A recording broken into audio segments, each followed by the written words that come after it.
Hello everyone, welcome back to the channel. Last video जो मेरी depression के ऊपर थी कि हम किस तरीके से पता लगा सकते हैं किसी को डिप्रेशन है, उसी सीरीज़ में ये सेकंड वीडियो है। इस वीडियो पे मैं बात करूँगी हाउ टू हेल्प देम। अब जबकि हमें पता लग चुका है कि ये इनके जो सिम्टम्स हैं वो डिप्रेशन की तरफ हैं, तो अब हमें ये देखना है कि हम किस तरीके से उनकी हेल्प कर सकते हैं। तो स्टार्ट करते हैं। फर्स्ट पॉइंट है टॉक टू देम। ये स्टार्टिंग करने के लिए पहला पॉइंट है, बट ये सबसे ज़्यादा डिफ़िकल्ट है।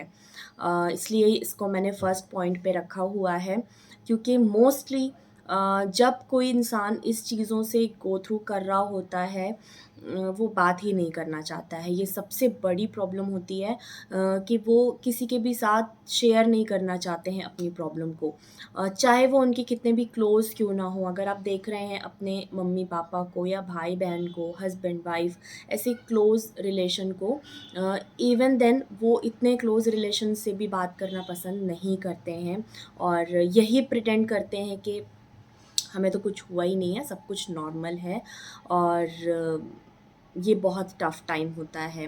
तो सबसे पहले तो गिव अप ना करें और कंटिन्यू बात करने की कोशिश करें, प्रेशराइज़ ना करें। बिल्कुल आपको ऐसा माहौल नहीं क्रिएट करना है कि बैठे हम और अब आपने उनसे वन टू वन बात करना स्टार्ट कर दिया, कि हम कई दिनों से ये पैटर्न नोट कर रहे हैं, चलो बताओ क्या प्रॉब्लम है। इस तरीके से बातों को शुरू नहीं करना है। बस उनके आस-पास रहें। ज़रूरी नहीं है यही बात आपको छेड़नी है, आप कुछ भी बात कर सकते हैं उनसे।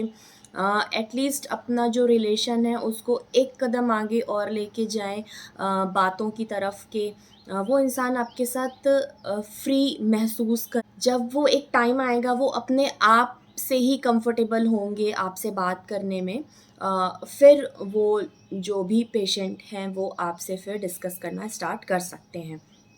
लेकिन ये एक बहुत लॉन्ग प्रोसेस हो सकता है। कई बार कुछ हफ़्ते या महीने भी लग जाते हैं और जो भी पेशेंट हैं वो बोलने को राज़ी नहीं होते हैं। वो बस यही दिखाने की कोशिश करते हैं कि हमारे साथ तो कुछ हुआ ही नहीं है, सब कुछ नॉर्मल है, और बात करना ही नहीं पसंद करते हैं।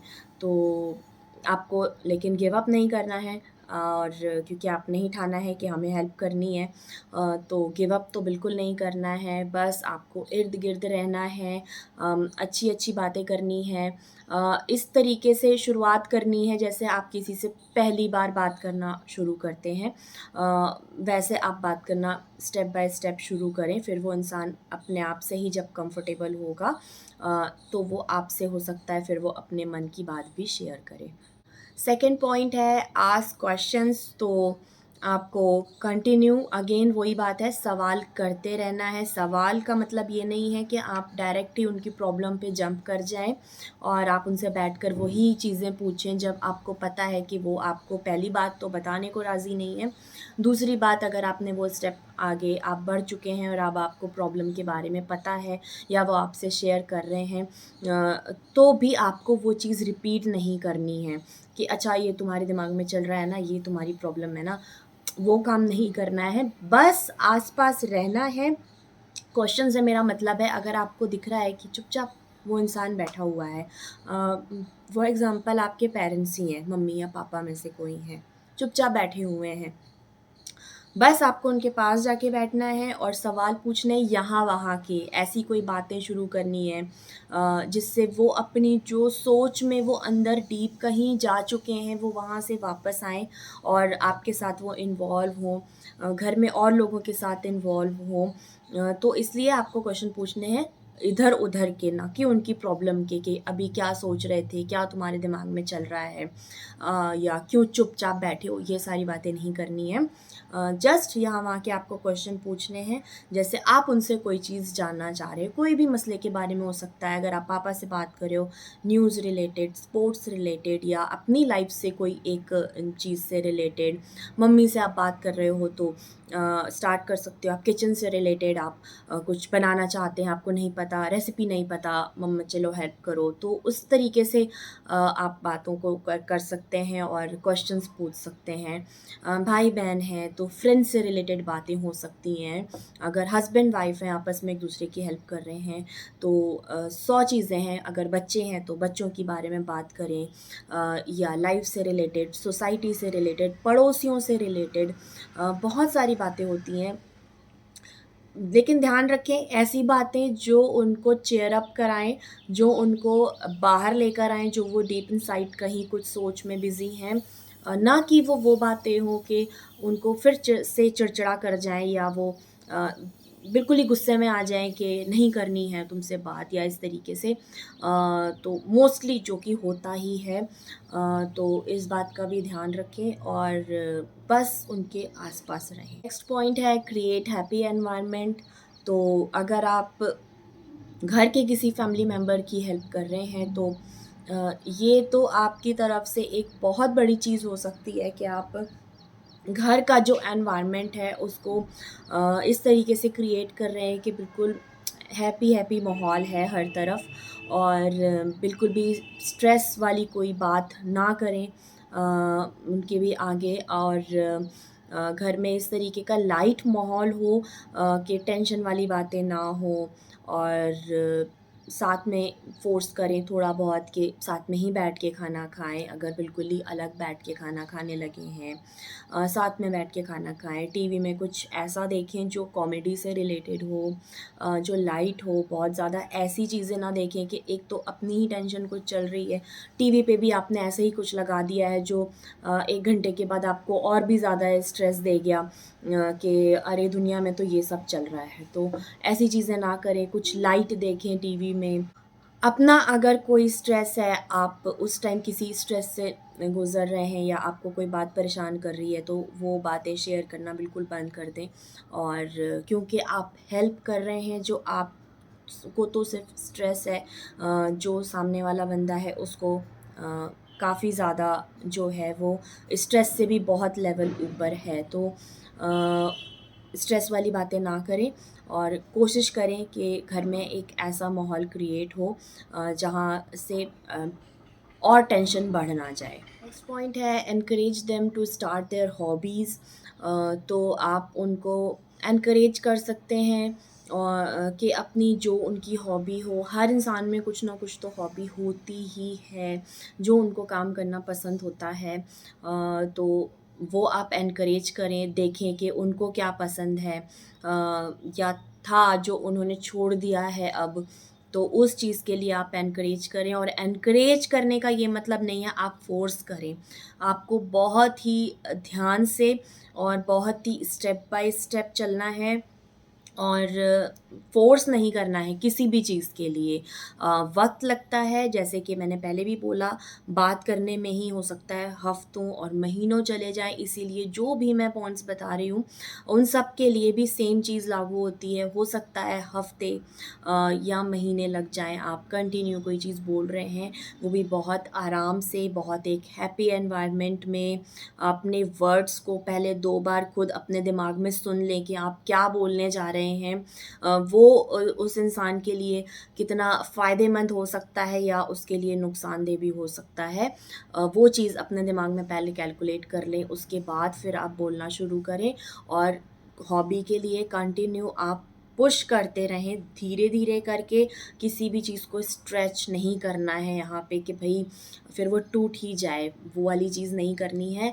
बहुत आराम से धीरे-धीरे आपको बस कंटिन्यू याद दिलाना है, आने-बहाने या किसी भी बातों के बीच में, मूवीज़ देखते टाइम, कहीं बीच में, डिनर करते टाइम, कहीं बीच में, बहुत लाइटली मतलब उस वे में बोलना है कि अरे आपको तो ये पसंद था ना ये चीज़ करना, कब से नहीं करी। जैसे पेंटिंग अगर किसी को पसंद है तो यार कब से पेंटिंग नहीं बनाई है आपने, और मुझे तो बहुत पसंद है आपकी पेंटिंग। इस तरीके से कि वो इंसान अंदर से मोटिवेटेड भी फ़ील करे कि हाँ, मैंने कुछ अच्छा भी किया था अपनी लाइफ़ में, जो लोग एप्रिशिएट कर रहे हैं। तो ये चीज़ करके उनको पुश करना है। नेक्स्ट पॉइंट है वॉक इन ओपन गार्डन। तो ज़्यादातर लोग जो हैं वो अपने आप को कमरे में, घर में बंद कर लेते हैं और बस काम से ही मतलब रखते हैं कि अगर जॉब कर रहे हैं या कोई ऐसा काम कर रहे हैं जो कि ज़रूरी है, तो बस वो उतना ही करते हैं और बस फिर वो एक अपनी दुनिया में, अपने एक ज़ोन में चले जाते हैं। तो उनको एनकरेज करना है कि एक्सरसाइज करें, अगर घर पे हैं तो इसी से स्टार्ट करें कि उनको एनकरेज करें कि आप एक्सरसाइज करना स्टार्ट करें, घर पे ही स्टार्ट करें, उनके कंफर्ट ज़ोन पे, ताकि उनको बिल्कुल ही ना लगे कि कल तो सुबह मुझे उठ के और सबको दुनिया को फेस करना है, तो वो वाला काम ना करें और पुश करें कि घर से ही एक्सरसाइज शुरू करें, योगा शुरू करें। धीरे-धीरे करके, अगेन मैं बोलूँगी, बिल्कुल ओवरनाइट ये चीज़ें नहीं होंगी। अगर आपने आज बोला है और आप सोचें कि बस कल तो मैंने बोल दिया था एक्सरसाइज़ करना तुम्हारे लिए ठीक है, तो ये बंदा अब कल से ही एक्सरसाइज़ करेगा, तो ऐसा नहीं होता है। उस चीज़ के लिए भी आपको कई दिनों तक, हफ्तों तक, हो सकता है महीनों तक आपको उनको पुश करना पड़े और साथ में एनकरेज करने की कोशिश करें। अगर भाई-बहन हैं आपके तो उनको एक साथ सोकर उठने के लिए आप पुश कर सकते हैं। अगर आप उठ गए हैं तो आप उनको भी उठा लें कि चलो एक्सरसाइज़ करते हैं साथ में, मुझे ज़रूरी है। आप 100 बहाने कर सकते हैं कि मुझे ज़रूरी है, मेरे हेल्थ के लिए ज़रूरी है और मैं अकेले नहीं करना चाहता या चाहती, तो प्लीज़ जॉइन मी। इस तरीके से आप उनको जो है वो एनकरेज कर सकते हैं कि सामने वाले को पता भी ना चले कि आप उनके लिए कर रहे हैं। तो इसलिए पहले, कोई भी चीज़ करने के पहले, कोई भी चीज़ बोलने के पहले, अगेन मैं ये बोलूँगी, आप 2 बार सोचें अपने दिमाग में कि आपने क्या प्लान बनाया है नेक्स्ट, आप किन चीज़ों में इन्वॉल्व करने वाले हैं और आप कौन से वर्ड्स को चुन रहे हैं, आप क्या बोल रहे हैं, उसका क्या इम्पैक्ट हो सकता है। तो वो सारी चीज़ें पहले अपने दिमाग में प्लान कर लें, उसके बाद फिर आप उनके सामने वो चीज़ बोलें या करें। तो एक्सरसाइज़ और फिर उसके बाद धीरे से आप उनको पुश कर सकते हैं कि चलो बाहर वॉक करके आते हैं, खुले में वॉक करके आते हैं। लोगों से परेशानी है तो अच्छा चलो हम सुबह उठ के चलते हैं, 5 बजे चलते हैं उठ के, जब लोग बहुत ही कम होते हैं बाहर, तो फ्रेश एयर भी मिलेगी उस टाइम पे और लोग भी ज़्यादा नहीं होंगे, सन्नाटा होता है। तो इस तरीके की चीज़ें आप बोलकर और लेके जा सकते हैं साथ में और खुली हवा में वॉक कराएँ, एक्सरसाइज़ कराएँ। इससे भी जो है बॉडी में काफ़ी फ़र्क आता है। तो हो सकता है वो खुली हवा में वॉक करते हुए आपके साथ और ज़्यादा ओपन हो जाएँ और अपने दिल की बातें शेयर करें, तो आपको पता चले कि डीप इनसाइड वो और कितनी चीज़ों को लेकर आपके साथ घूम रहे हैं। लास्ट पॉइंट है स्टे अलर्ट। तो आपको हमेशा ही, जबकि अब आपको पता चल चुका है कि ये इंसान प्रॉब्लम में है, तो आपको हमेशा ही एक अलर्ट मोड पे रहना होगा कि उनकी छोटी से छोटी चीज़ें या बड़ी सी बड़ी चीज़ें या छोटी सी छोटी बात, वो क्या बोल रहे हैं उसे अकेले में बैठकर ज़रूर सोचें कि इन्होंने इस टाइम पे ऐसा बोला था। उसका हो सकता है कोई मतलब ना हो, ऐवें ही बोल दिया हो, या हो सकता है उसका कोई बहुत ज़्यादा गहरा मतलब हो। तो वो आप ज़रूर अलर्ट मोड पर रहें और अगर आपको ज़रूरत पड़ती है, आप काफ़ी दिनों से ट्राई कर रहे हैं और आपके जो पेशेंट हैं वो डॉक्टर के पास जाने को राज़ी नहीं हैं। अब कई महीने बीत चुके हैं, आपने बहुत आराम से बात करके देख लिया है और इसके पहले जितनी भी मैंने चीज़ें बताई, एक भी चीज़ आपको काम नहीं आ रही है, तो अब आपको, भले वो जाने को रेडी नहीं है, आप खुद जाकर डॉक्टर से, प्रोफ़ेशनल से एक बार ज़रूर मिलें, बात करें, अपनी पूरी चीज़ें समझाएँ उन्हें और हेल्प लें कि अब किस तरीके से पेशेंट को जो है वो डॉक्टर तक ला सकते हैं। वो आपकी हेल्प करते हैं कि आपको खुद को ट्रेन करते हैं कि आप घर में भी किस तरीके से उनसे बात करें या पेश आएँ और कैसा एनवायरनमेंट आपको बनाना है और आपको किस तरीके से क्या बातें करनी हैं कि वो जो है वो रेडी हो जाए डॉक्टर तक आने के लिए। तो इसलिए ये बहुत इम्पोर्टेंट है कि आपको हमेशा ही एक अलर्ट मोड पे रहना है। जब भी आप बात कर रहे हैं अपने पेशेंट के साथ या जो भी आपको लगता है कि भई ये गो थ्रू कर रहे हैं किसी चीज़ से, तो आप, जो सबसे पहली चीज़ होगी वो होगी पेशेंस रखना। अगर आपने ये डिसाइड कर लिया है कि मुझे इनकी हेल्प करनी है, जिस पॉइंट से आपने ये डिसाइड करा है, उस पॉइंट से आपकी भी एक परीक्षा जैसी जो है वो शुरू हो जाती है कि आपको बहुत ज़्यादा पेशेंस रखना है, क्योंकि मैं फिर बोल रही हूँ, इसमें हो सकता है कुछ दिनों में आपको रिज़ल्ट्स मिल जाएँ, हफ़्ते लग जाएँ या महीने भी लग जाते हैं। तो आपको पेशेंस रखना है और अ, अपने ऊपर भी बहुत ज़्यादा मतलब अ, कामनेस अपनी जो है वो बनाए रखनी है कि वो तो उलझ ही रहे हैं अपनी चीज़ों में, और तो आपको भी नहीं उलझ जाना है और लड़ाई ही नहीं लड़ लेनी है। फॉर एग्ज़ाम्पल आपकी मम्मी हैं, अब उलझ रही हैं, आप नहीं पलट के फिर कुछ, नहीं मम्मी ऐसा नहीं होता, ये इस तरीके से आपने झुंझला के कुछ बोल दिया, या अपने पार्टनर को, हस्बैंड वाइफ को, या भाई-बहन हैं, छोटे हैं वो, तो अब आप ही झुंझला गए कि ऐसा नहीं होता, ये सब तुम्हारे दिमाग में है और ये इतनी भी बड़ी कोई बात नहीं है, और सबके साथ टेंशन होती है, उसको दिमाग पे हावी नहीं किया जाता। ये सारे वर्ड्स तो बिल्कुल नो, आपको बोलने ही नहीं हैं। जो ये वाली जो चीज़ तुम्हारे साथ हो रही है, इसका भी पॉज़िटिव साइड देखो। जो लोग कहते हैं ना कि अरे बुरा हो रहा है, लेकिन इसके पीछे भी कोई ऊपर वाले का कुछ मतलब ऐसी चीज़ छुपी है जो अभी हम नहीं देख पा रहे हैं और अच्छा होगा। तो ये सारी चीज़ें आपको बिल्कुल नहीं बोलनी है कि इसका भी ब्राइटर साइड देखो, और कोई बात नहीं, सब गो थ्रू करते हैं इन चीज़ों से, टेंशन सबको हो जाती है। टफ़ टाइम तो आता ही है, सबके साथ होता है ये।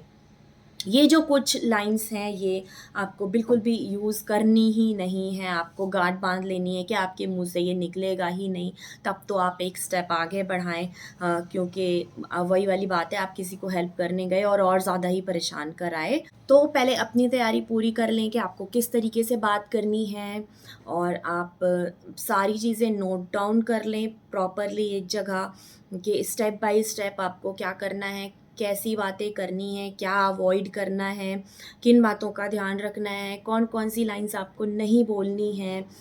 इन सारी चीज़ों की आप तैयारी कर लें पहले, उसके बाद फिर आप आगे बढ़ें हेल्प करने के लिए। कंटिन्यू आपको उनको ये एहसास दिलाना है कि आप हैं उनके आस-पास, या उनको जभी भी कोई ज़रूरत पड़ेगी तो आप हैं, और आपको एक बहुत ही मतलब गुड लिसनर बनना है।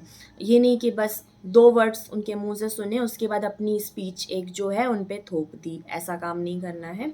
और उनको ये एहसास दिलाते रहना है हमेशा ही कि आप हैं उनके आस-पास, जब भी उनको बात करने का मन करे, वो फ्री फ़ील करें आपके पास आने के लिए, कि ये तो मेरी बात सुनेगा ही या सुनेगी ही, और मुझे जो चीज़ें मुझे नहीं सुननी है, वो वाली चीज़ ये गिव बैक नहीं करने वाला है या वाली है कि सबके साथ होता है एंड ऑल। तो ऐसा आपको गुड लिसनर बनना है, और ज़रूरी नहीं है कि जब वो आपसे बात कर रहे हैं तो आपको उसी टाइम जवाब देना है या उसी टाइम आपको कोई सजेशन देना है। आपने सारी बातें बहुत ही पेशेंस रखकर सुननी है। उसके बाद फिर आपको बैठकर अकेले में सोचना है कि उन्होंने क्या-क्या बातें करी हैं। उसको आप किस तरीके से समझा सकते हैं, क्योंकि सबका पैटर्न, सबकी प्रॉब्लम सब अलग-अलग होती है। बॉडी अलग तरीके से रिएक्ट करती है। कई लोग बहुत गुस्से से रिएक्ट करते हैं, कई लोग बिल्कुल ही शांत हो जाते हैं, तो अकॉर्डिंगली आपको जो है वो हैंडल करना है। तो बस ये सारी चीज़ों का ध्यान रखें और पेशेंस बनाए रखें और हेल्प करें। नेक्स्ट वीडियो के लिए भी मैं कोशिश करूँगी कि मैं जल्दी ही उसे रिकॉर्ड कर लूँ और बैक टू बैक मैं वीडियोज़ डाल पाऊँ। तो ये दोनों ही वीडियोज़ ज़रूर देखें, अपने फैमिली और फ्रेंड्स के साथ शेयर करें, ताकि सभी को इसके बारे में छोटी-छोटी नॉलेज जो है वो हो जाए एटलीस्ट, और अगर हम किसी को हेल्प नहीं कर सकते तो उसकी और ज़्यादा परेशानी का कारण ना बन जाएँ जाने-अनजाने। तो बस इसलिए मेरा ये जो मकसद है इस डिप्रेशन वाली सीरीज़ को बनाने का, तो बस शेयर करें इन वीडियोस को। इसके पहले वाली वीडियो अगर आपने नहीं देखी है तो वो भी एक बार जाकर देखें, और बस अगली बार मैं फिर मिलूँगी एक नई वीडियो के साथ, इसी का जो नेक्स्ट होगा इस सीरीज़ का। और तब तक के लिए bye bye and take care.